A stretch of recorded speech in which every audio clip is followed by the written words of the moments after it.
बिस्मिल्लाहिर्रहमानिर्रहीम। प्रोग्राम हर क़तरा है एक मोती के साथ मेज़बान महमूद हामिद हाज़िर ख़िदमत है। नाज़रीन, पाकिस्तान के बारे में लोगों में बहुत मायूसी फैलाई जाती है और ये कहा जाता है कि पाकिस्तान एक नाकाम रियासत है और माशी सूरत हाल को और अमन व अमान की सूरत हाल को देखने के बाद लोग वाकई मायूसी का शिकार हो रहे हैं। लेकिन एक जानिब मायूसी के बादल छाए हुए हैं, लेकिन दूसरी जानिब ये उम्मीद की किरण भी है कि पाकिस्तान दुनिया की वाहिद मुस्लिम एटमी पावर है। पाकिस्तान वो मुल्क है जिसकी आबादी का 63% नौजवानों पर मुश्तमिल है। नौजवान जो किसी कौम के लिए सरमाए से कम नहीं होते। पाकिस्तान दूसरा दुनिया का गोश्त और दूध पैदा करने वाला मुल्क है।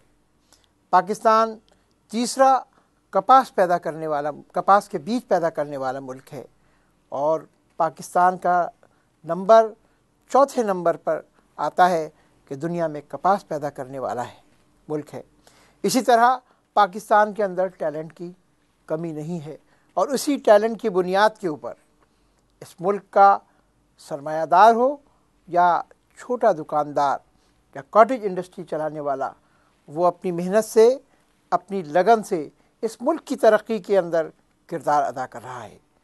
आज हमने अपने प्रोग्राम में all Pakistan organisation of small traders and cottage industries के मरकज़ी जनरल सेक्रेटरी महबूब आज़म साहब को बुलाया है और महबूब आज़म साहब को दावत दी है।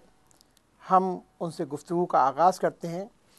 खुशामदीद महबूब आज़म साहब, मैं आपसे पहला ये सवाल करना चाहता हूँ कि ये जो मायूसी की बातें हो रही हैं, इस मायूसी के माहौल के अंदर आप क्या समझते हैं कि वाकई पाकिस्तान के जो हालात हैं वो मायूस कुन हैं और पाकिस्तान की जो माशी सूरत हाल है उसकी वजह से लोग और ताजिर मायूसी का शिकार हैं? बिस्मिल्लाहिर्रहमानिर्रहीम। शुक्रिया महमूद हामिद साहब कि आपने प्रोग्राम में बुलाया। देखिए भाई, बात यह है कि इस वक्त तो पूरे पाकिस्तान के अंदर हर तरफ मायूसी ही मायूसी है। छोटा ताजिर हो, सनअतकार हो और या किसी और पेशे से ताल्लुक़ रखता हो, सब मायूसी का शिकार हैं। लोग यहाँ से नक़ल मकानी कर रहे हैं, इस मुल्क से बाहर जा रहे हैं और वहाँ पर जाकर के कारोबार को ढूंढ रहे हैं। वो पाकिस्तान में इस वक्त जिसके जितने वसाइल हैं वो रहने के लिए तैयार नहीं हैं। उसकी वजूहात जो हैं वो ये है कि यहाँ पर पाकिस्तान में इस वक्त लॉ एंड ऑर्डर की सिचुएशन बहुत ज़्यादा ख़राब हो चुकी है और ख़ास तौर पर कराची के अंदर। दूसरा बड़ा अहम मसला जो है वो है बिजली का। आप पूरे पाकिस्तान में देख लें, कराची में देख लें, लोड शेडिंग की हालत देख लें कि लोग कारोबार ख़त्म कर रहे हैं, कारोबार कर ही नहीं सकते। उसमें छोटा ताजिर हो, छोटा सनअतकार हो या छोटी इंडस्ट्री वाला जो घरेलू इंडस्ट्री हो, वो सब इससे दो चार हैं। पाकिस्तान में इस वक्त बिजली नहीं है।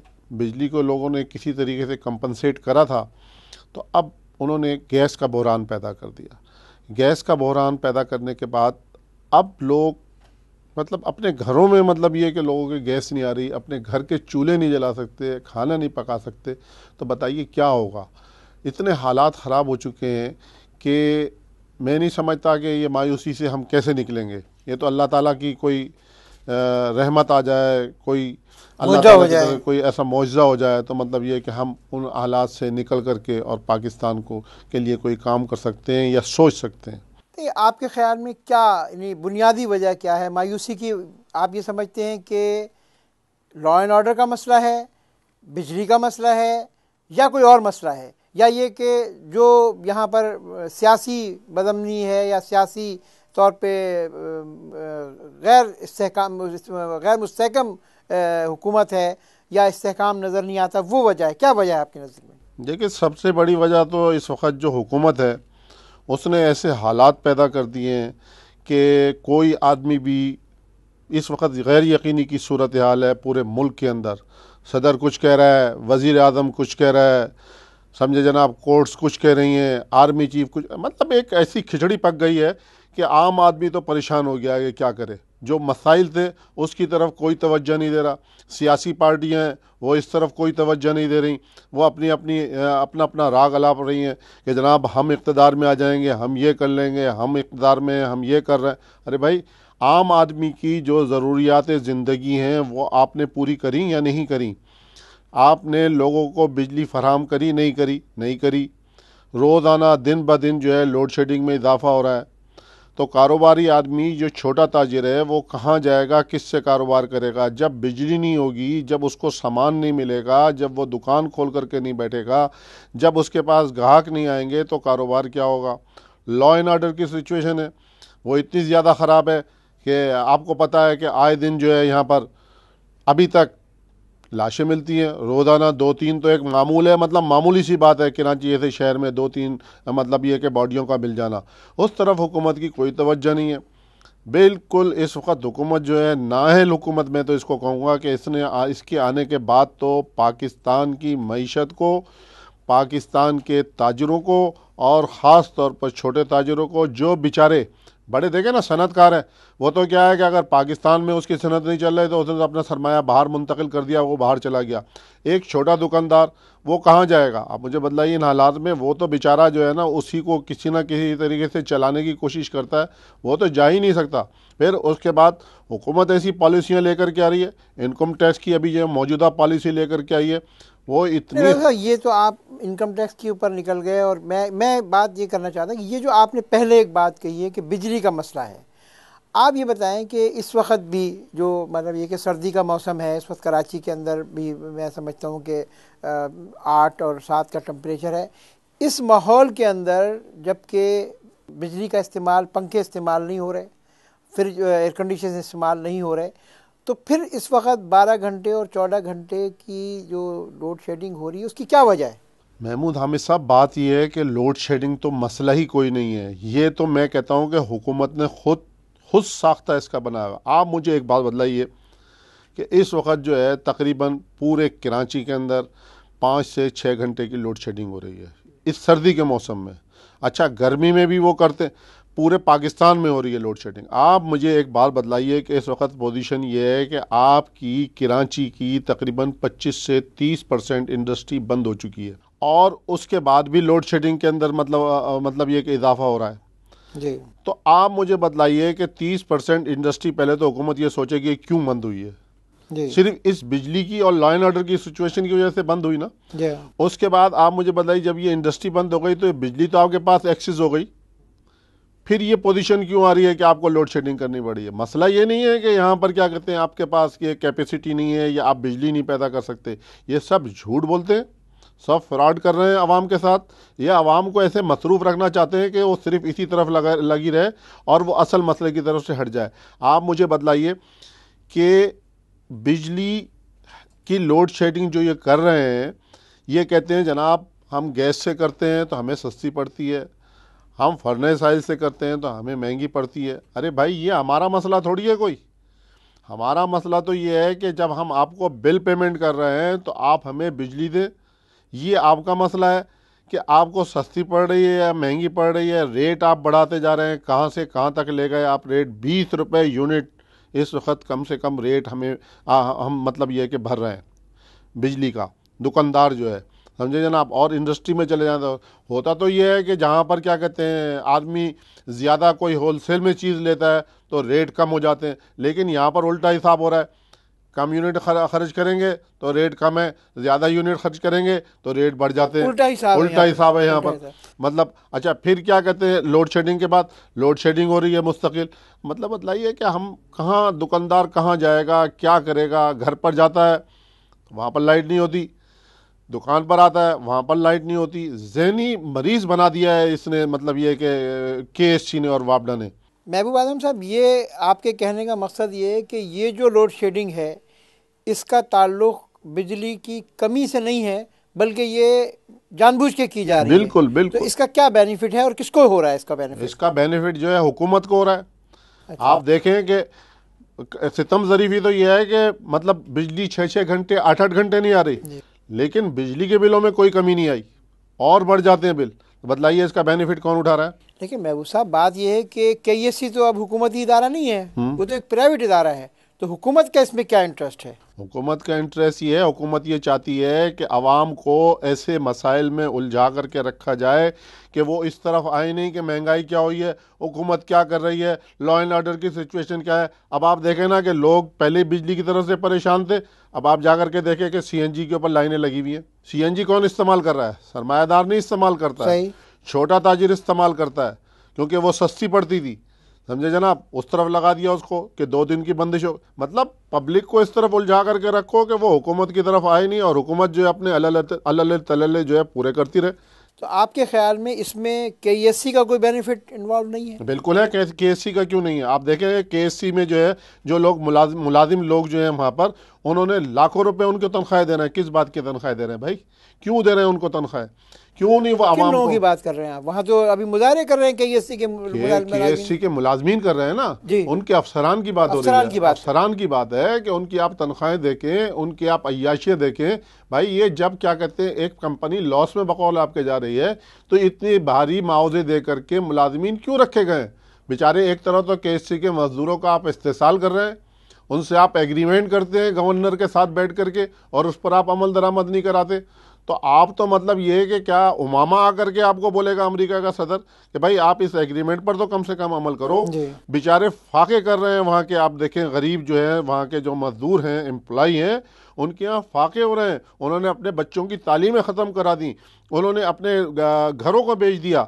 वो लोग एक इस वक्त इस्तेसाल हो रहा है उनका ज़बरदस्त तरीके से, लेकिन इंतज़ामिया जो है वो अपने ऐश कर रही है। तो महबूब आदम साहब, आपका ये ख्याल है कि इसमें जो बिजली का बहरान इस शहर के अंदर है और जो सनतों को तबाह कर रहा है, बेरोज़गारी जिसकी वजह से हो रही है, उसमें हुकूमत और KSC दोनों का बराबर का हिस्सा है? जी बिल्कुल सही है। देखें बात यह है कि हुकूमत इसलिए है जब आवाम की तरफ से एक प्रेशर है, आवाम ये कह रही है कि इसको आप नेशनलाइज कर लें, तो हुकूमत को क्या कबात है कि वो इसको नेशनलाइज नहीं कर रही। नेशनलाइज करने के बाद आवाम ये समझती है ना कि जिस वक्त ये नेशनलाइज थी तो मतलब इसके हालात बेहतर थे, आज ये प्राइवेटाइज कर दिया इसको तो इसके हालात ख़राब हो गए। तो जब सब तरफ से ये आवाज़ आ रही है तो हुकूमत को क्या कबात है कि वो क्या कहते हैं, कौन सी ऐसी उनके पास क्या कहते हैं इन्होंने एग्रीमेंट किया हुआ है, मतलब एक कहना चाहिए कि एग्रीमेंट इन्होंने करा हुआ है, खामोशी के साथ छुपा करके एग्रीमेंट किया हुआ है आवाम से कि ये इसको मंजर आम पर लेकर के आएँ, उसको बताएं कि भाई ये एग्रीमेंट है, ये हमने एग्रीमेंट कराया और उस पर अमल दरामद नहीं हो रहा है, इसको आप क्या कहते हैं नेशनलाइज कर लें। लेकिन नहीं कर रही है। तो इसका मतलब ये है ना कि हुकूमत और प्लस KSC दोनों मिले हुए हैं और वो ये चाहते हैं कि यहाँ पर ऐसे हालात पैदा कर दिए जाएँ कि यहाँ पर लोग भूखे मर रहे हैं, इंडस्ट्री तबाह हो रही है और ये अपने अल्ले तल्ले करते हुए अपने काम पूरे करते जा रहे हैं। आपको सुन करके ताज्जुब होगा कि KSC जो है, इसमें जो हाई अफसरान हैं उनकी तनख्वाहें 80-80 लाख रुपए तनख्वाहें दी जा रही हैं उनको। आप मुझे बतलाएं कि जनाब 80-80 लाख रुपए? जी पाकिस्तान के अंदर? पाकिस्तान के अंदर। और बिजली फिर भी नहीं दे रहे हैं? बिजली नहीं, बिजली से कोई ताल्लुक नहीं है, वो तनख्वाह ले रहे हैं। आप ये बतलाइए कि भाई ये बिजली बंद करने की तनख्वाह ले रहे हैं? हाँ, आपको परेशान करने की? बिल्कुल परेशान करने की तनख्वाह ले रहा है ये। आप ये बतलाइए कि जनाब फर्नेस ऑयल से या गैस से आप पब्लिक को ये बताते हैं कि जनाब हमें गैस नहीं मिल रही, गैस के ऊपर हमारे इतने ड्यूज़ हैं, हमें फर्नेस ऑयल नहीं मिल रहा, उसके ऊपर हम उसके क्या कहते हैं वो फर्नेस ऑयल वाले बोलते हैं जनाब इन्होंने इतने हमारे पेमेंट नहीं करी इसलिए हम इनको फर्नेस ऑयल नहीं दे रहे। गैस वाले कह रहे हैं जनाब हम इनको इसलिए गैस। अरे भाई पब्लिक का इससे क्या ताल्लुक है यार? मैं एक दुकान खोल करके बैठा हूँ, मैंने एक माल आपसे लिया है, एक उधर से लिया है, एक उधर से लिया है, मैंने अपनी एक दुकान सजाई है, तो मैं आप मेरे पास अगर गाहक बन करके आते हैं, मैं आपसे बोलूं कि जनाब ये तो मैंने क्या कहते हैं वहाँ से मुझे माल नहीं मिला तो मतलब मैं क्या करूं, और मुझे क्या कहते हैं वहाँ से ये माल महंगा मिल रहा है, तो आप मेरी दुकान पर थोड़ी रुकेंगे? आप तो भाई दूसरी दुकान पर चले जाएंगे फ़ौरन के फ़ौरन। इनसे पूछें कि भाई आप ये गोरख धंधा हमें क्यों, मतलब आप हमें ये बतलाएं कि जनाब आप हमें बिजली की सप्लाई दें। आप बोलते हैं जनाब हमारे यहाँ वो क्या कहते हैं चोरी हो रही है बिजली। अरे भाई चोरी हो रही है तो कौन करा रहा है? मैं तो डायरेक्ट नहीं कर रहा, आपका इसमें हाई अफसरान तक इसमें मुलविस हैं। पूरे के पूरे प्लाजा इस वक्त भी कराची के अंदर बगैर मीटरों के चल रहे हैं। क्या उनके नॉलेज के अंदर नहीं है? क्यों नहीं जाते वहाँ पर? और क्यों नहीं जाकर, क्यों वहाँ पर जो है उनका रेट फिक्स हुआ हुआ है। और दूसरी बात मैं आपको और बतलाऊँ, ये जो मीटर इस्तेमाल हो रहे हैं, सैयद भाई और पैल के मीटर इस्तेमाल करते हैं। इन्होंने उनको हिदायत दी हुई है कि 30 से 35% ये ऑलरेडी बनाते वक्त ही फास्ट बनाए गए हैं। हाँ, मुझे बतलाइए कि जब ये जी मीटर के अंदर ही इन्होंने जी हाँ, जी हाँ, जी हाँ, जो मीटर बनाए गए हैं उसी के अंदर इन्होंने करप्शन की इब्तदा तो वहाँ से कर दी इन्होंने। ये आम आदमी को बोलते हैं बिजली चोरी करता है, वो बिजली चोर है। अरे भाई आप पकड़े ना, कुंडे आपको नज़र नहीं आते, आप क्यों नहीं पकड़ते उनको? आप तो उसके अंदर मुलविस हैं, आपको तो उसके अंदर आपका रेशो पहुँचता है, जो पैसे उनसे लिए जाते हैं, तो आप वो पहुँचता है आपके पास, तो आपने मतलब खामोशी इख्तियार की हुई है। तो आपका ख्याल ये है कि जो बिजली की चोरी हो रही है और जो कुंडा सिस्टम है उसमें KESC खुद इन्वॉल्व है? बिल्कुल इन्वॉल्व है उसके अंदर, और उसके ना ख़त्म होने की वजह भी यही है। अच्छा, ये भी सुना गया है कि ये जो जिन इलाक़ों के अंदर कुंडे इस्तेमाल होते हैं उनकी जो बिजली इस्तेमाल होती है उसका जो रेशो है वो बिल देने वालों पे मुंतकिल कर दिया जाता है। इसमें कहाँ तक सदाकत है? बिल्कुल बिल्कुल सदाकत है इसके अंदर, बिल्कुल सही बात है, बिल्कुल ऐसे किया जाता है। आप देखें ना कि लोगों के पास जो है, आप बिल देख लें लोगों के, तो उसके अंदर मतलब ये है कि उसमें लगा करके यूनिट कितने हैं, मीटर में कितने आ रहे हैं, बिल कितने का बना करके भेज दिया। लोग चक्कर लगाते रहते हैं, कोई सुनवाई नहीं है। और मज़े की बात मैं आपको एक बार बतलाऊँ कि आज ये तकरीबन मेरा ख्याल है 5-6 साल हो गए, आप KSC का बिल उठा करके देख लीजिए, उसके अंदर 8 रुपये बैंक चार्जेस लगाए जाते हैं। पूरे पाकिस्तान में कराची के अलावा वापडा कहीं पर भी बैंक चार्जेस नहीं लेता। 8 रुपये किस बात के ये बैंक चार्जेस ले रहे हैं? इनसे पूछा जाए कि भाई जब पूरे पाकिस्तान में ले जा रहा है, क्या KSC पाकिस्तान के अंदर नहीं है या कराची पाकिस्तान के अंदर नहीं है? 8 रुपये के हिसाब से ज़रा आप इसको मल्टीप्लाई करें कि माहाना कितने पैसे बनते हैं, ये पैसे कहाँ जा रहे हैं और ये पैसे क्यों लिए जा रहे हैं, कोई पूछने वाला नहीं है। यानी जो बिजली के नरखों में इजाफा हो रहा है वो तो अपनी जगह है जी, लेकिन ये एक और इजाफी चीज़ है। अच्छा, इसी तरह जो 35 रुपये टीवी की फ़ीस भी वो इसके अंदर ऐड होकर आ गई। हालांकि कराची के अंदर इस वक्त मोस्टली जो है लोग जो हैं वो केबल के ऊपर हैं और वो केबल ऑपरेटर्स को उसकी पेमेंट करते हैं, मगर ये एक इजाफी टैक्स KESC के बिल के अंदर लग कर आ रहा है और लोग जो है इसको भर रहे हैं। ये सब पैसे पूछा जाए ना कहाँ जा रहे हैं, कोई पुरसाने हाल नहीं है, कोई बताने वाला नहीं है। तो ये सब KSC जो है मतलब ऐसा लग रहा है कि जैसे वो पाकिस्तान की कंपनी नहीं है, बल्कि बाहर से कोई आई है और बाहर से आकर के वो पाकिस्तान के लोगों को, कराची के लोगों को तंग करने के लिए ये सारे कारनामे अंजाम दे रही है। महबूब साहब, ये बताएं कि आपके ख़्याल में कि क्या इसका हल वाहिद यही है कि इसको प्राइवेटाइज़ कर दिया जाए? मतलब प्राइवेटाइज़ होना ही असल मसला है, क्योंकि जब ये प्राइवेटाइज़ नहीं थी, ये कौमी मिल्कियत में थी, मसाइल उस वक्त भी थे। तो आप क्या समझते हैं कि अगर इसको हम प्राइवेटाइज़ कर दें, निजकारी कर दें, तो ये मसला हल हो जाएगा? देखिए जी, मतलब उम्मीद पे दुनिया कायम है और अच्छी उम्मीद रखनी चाहिए। KSC ने तो जो कुछ भी करके दिखलाया सबके सामने जी। अब इसको प्राइवेटाइज़ करें और उसके बाद हम और हमारी तंजीम तो मुस्तकिल एक बात बोलती है कि जनाब आप कराची के तमाम मामलात जो है ना फ़ौज के हवाले कर दें। इसको भी आप फ़ौज के हवाले करें। जब आप कराची में अमन व अमान पैदा करने के लिए फ़ौज बुला सकते हैं, रेंजर्स की खिदमात ले सकते हैं, तो आप KSC को सुधारने के लिए भी इसको नेशनलाइज करें और इसको रेंजर्स और फ़ौज के हवाले किया जाए और वहाँ के इंतज़ामात को दुरुस्त कराया जाए। तो 6 महीने में आपको चैलेंज के साथ कहता हूँ कि वहाँ के हालात जो है ना बिल्कुल सही हो जाएंगे। साहब, ये जो आप हल पेश कर रहे हैं, ये मेरा ये ख्याल है कि नवाज़ शरीफ के दौर के अंदर फ़ौज के हवाले भी किया जा चुका है और उस वक्त भी मतलब ये कि मसाइल के अंदर कमी नहीं आई थी, मसाइल के अंदर इजाफा हुआ था। देखें, उस वक़्त भी जो फ़ौज के हवाले किया गया था ना, उनको भी मैं आपको, मेरी एक फ़ौजी से बात हुई, मैंने बोला भाई आप फ़लाँ जगह पर जाएं, बोलने के हमें इस बात की इजाज़त नहीं है, हम नहीं जा सकते। जब आप लॉ एंड ऑर्डर की सिचुएशन में आपने जब तक रेंजर्स को बांध के रखा तो आप देखें यहाँ पर कोई रिज़ल्ट नहीं आया। जब आपने उनको इख्तियारात दिए तो बिल्कुल उसका रिज़ल्ट आया। अगर आप फ़ौज को यहाँ पर क्या कहते हैं बांध करके रखेंगे, नाम के लिए आप लेकर के आएंगे, तो कोई रिज़ल्ट नहीं आएगा। अब जब आप उनको इख्तियारात देंगे तो बिल्कुल रिज़ल्ट आएगा उसका। महबूब साहब, ये बात आपके दुरुस्त है कि अगर इख्तियारात के साथ फ़ौज को टारगेट्स दिए जाएं तो वो उसको अचीव करती है, लेकिन एक कहना चाहिए पब्लिक के इदारे के अंदर फ़ौज का आना जो है वो मतलब कोई ऐसा अच्छा इक़दाम तो नहीं है। नहीं, अच्छा इक़दाम तो नहीं है। क्यों आपने सवात के अंदर फ़ौज लगा रखी है? क्यों फाटा में आपने फ़ौज लगा रखी है? क्या वो पाकिस्तान के इलाके नहीं है?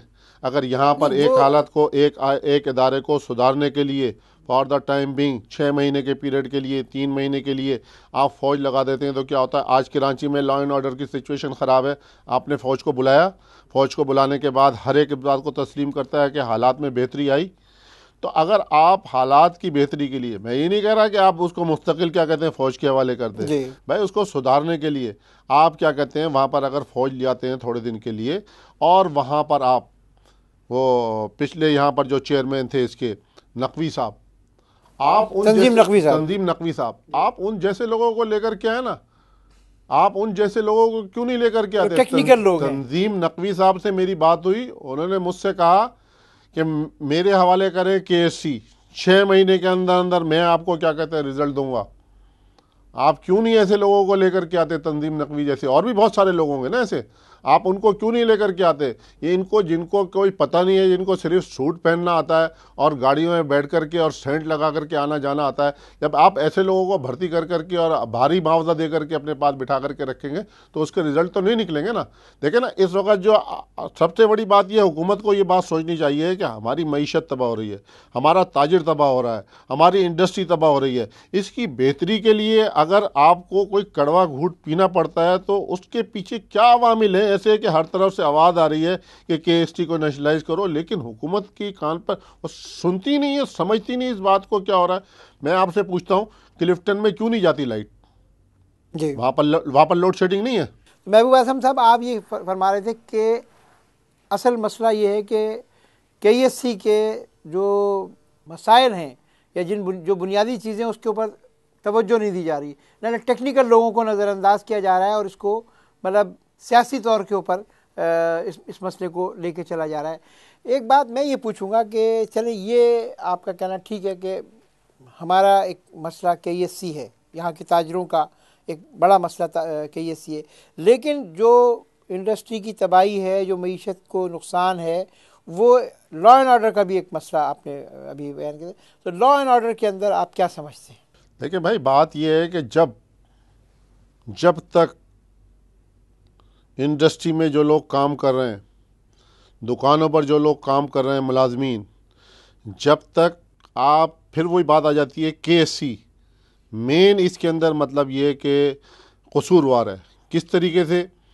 जब इंडस्ट्री को बिजली नहीं मिलेगी, जब दुकानदार को बिजली नहीं मिलेगी, जब उसका कारोबार नहीं होगा, जब इंडस्ट्री का पहिया नहीं घूमेगा, तो क्या होगा कि वहाँ पर काम जो 8 घंटे हो रहा है 4 घंटे काम होगा। महंगाई बढ़ गई। अच्छा, दुकानदार के पास जब ग्राहक नहीं आएगा, जब उसकी दुकानें नहीं खुलेंगी, जब रोज़ाना जो है हड़तालें होंगी, जब रोज़ाना जो है मतलब ऐसे वाक़या फायरिंगें होंगी और कारोबार नहीं होगा, तो वो क्या करेगा? अपने मुलाजमीन को छुट्टी दे देगा। अगर किसी के पास 10 मुलाजिम हैं तो वो कोशिश करेगा कि मैं 5 से काम चला लूँ, मैं 4 से काम चला लूँ, कारोबार नहीं है।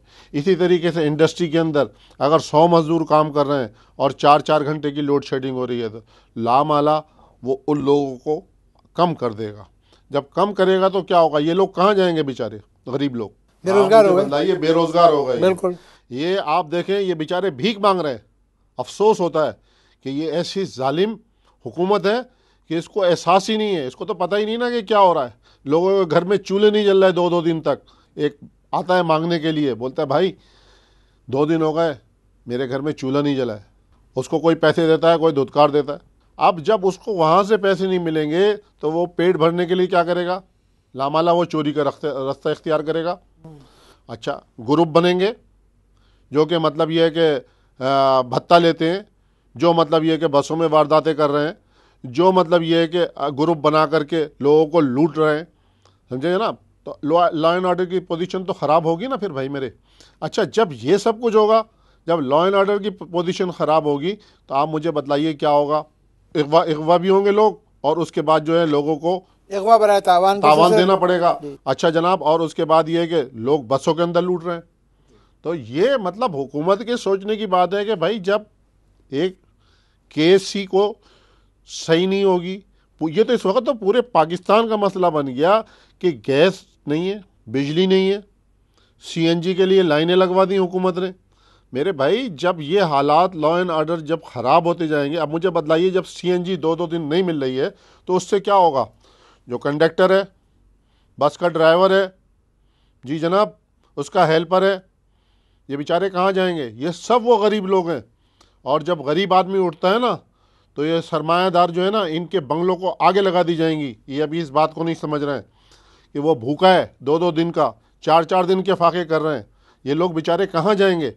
ये बेचारे या तो अपने आप को आग लगा रहे हैं, आपने देखा होगा कितने लोग हैं अपने बच्चों को बेच रहे हैं, अपने बच्चों को बेच रहे हैं। आप मुझे बताइए सही कि कितनी बुरी हालत है। क्या हम मुसलमान कहलाने के लायक हैं। ये हुक्मरान अपने आप को मुसलमान कहलाने के हकदार हैं कि इस दौर के अंदर लोग जिस्म फरोशी तो कर रहे हैं, अपने बच्चों को बेच रहे हैं, आग लगा रहे हैं। देखें, ये औलाद तो ऐसी चीज़ है कि जानवर भी अपने आप को अपने खुद से जुदा नहीं करता किसी अपनी औलाद को। और ये तो बड़ा एक अलमिया है कि एक बाप या एक माँ जो है अपने बच्चे को फ़रोख्त करने के लिए प्रेस क्लब पे खड़ा हो जाए और उसे बोर्ड लगा दे कि मैं अपने बच्चे को बेच रहा हूँ या अपनी बच्ची को बेच रहा हूँ। महबूब साहब, ये तो बात आपकी दुरुस्त है कि सूरत हाल इस लिहाज से बहुत बदतरीन, बद से बदतरीन होती जा रही है। मैं आपसे ये पूछूंगा कि ये जो सीएनजी का बहरान है, ये भी अचानक आया है। मतलब ये कि हम तो ये सुनते आ रहे थे कि हमारे पास जो सुई गैस के ज़खायर हैं वो 100 साल के लिए हैं, तो ये 60 साल में और 40 साल के अंदर ये हम ऐसे कल्लाश क्यों हो गए। इसकी क्या समझते हैं, ये क्या हकीकी है या ये भी मसनूई है। जब आप नाहल लोगों को ला करके और ऐसे मतलब ये कि जो जहाँ पर जो है उस मतलब महकमे से उसका कोई ताल्लुक़ नहीं हो, एक डॉक्टर को आपने वज़ीर पेट्रोलियम बना दिया, तो वो कैसे नफ्स देखेगा मेरे भाई सुई गैस की। उसको क्या पता। मतलब आप मुझे बतलाइए कि आपके मुल्क में गैस पैदा हो रही है जी, और आपके यहाँ उसका बहरान हो रहा है, लाइनें लग रही हैं, समझे। अच्छा, मैं आपको एक मज़े की बात बतलाऊं कि हुकूमत जो है ना, हुकूमत ये वाली हुकूमत, ईरान आपसे बोल रहा है कि भाई आप हमसे बिजली ले लो, चाइना आपसे बोल रहा है आप हमसे मतलब ये कि बिजली ले लो, वो आवाज़ें लगा रहा है, आप ले नहीं रहे, आप उनसे माहिदा नहीं कर रहे। ईरान आपसे बोल रहा है गैस ले लो, हालांकि आपके यहाँ गैस की कमी नहीं है। मैं आपको सही बतलाऊँ कि अगर ये सही तरीके से काम करे, आपके यहाँ गैस की कमी नहीं है। लेकिन ये मैंने आपको एक बात पहले कही, ये शार्टेज पैदा करके ये आवाम को मसरूफ़ रखना चाहते हैं कि ये सिर्फ इस चीज़ पर लगा रहे हैं कि बिजली है, गैस है, सीएनजी है, खाने के लिए आटा है। आप मुझे बताइए, चीनी 80 रुपये, 90 रुपये, 100 रुपये किलो तक बिकवा दी इन्होंने। आज क्या बात है, आज कहाँ से आ गई चीनी मेरे भाई, आज क्यों रेट कम हो गए। इनकी पॉलिसियाँ टोटली फेल हो चुकी हैं। और अब तो मैं कहता हूँ कि लोगों को इनके जाने के लिए 2-2 रकात पढ़ने चाहिए और दुआ मांगनी चाहिए अल्लाह ताला से कि अल्लाह ताला इनसे जल्द से जल्द छुटकारा दे दे कि ये जाएं, तो हमारे मुल्क के हालात हो सकता है कि शायद कुछ बेहतर हो जाए।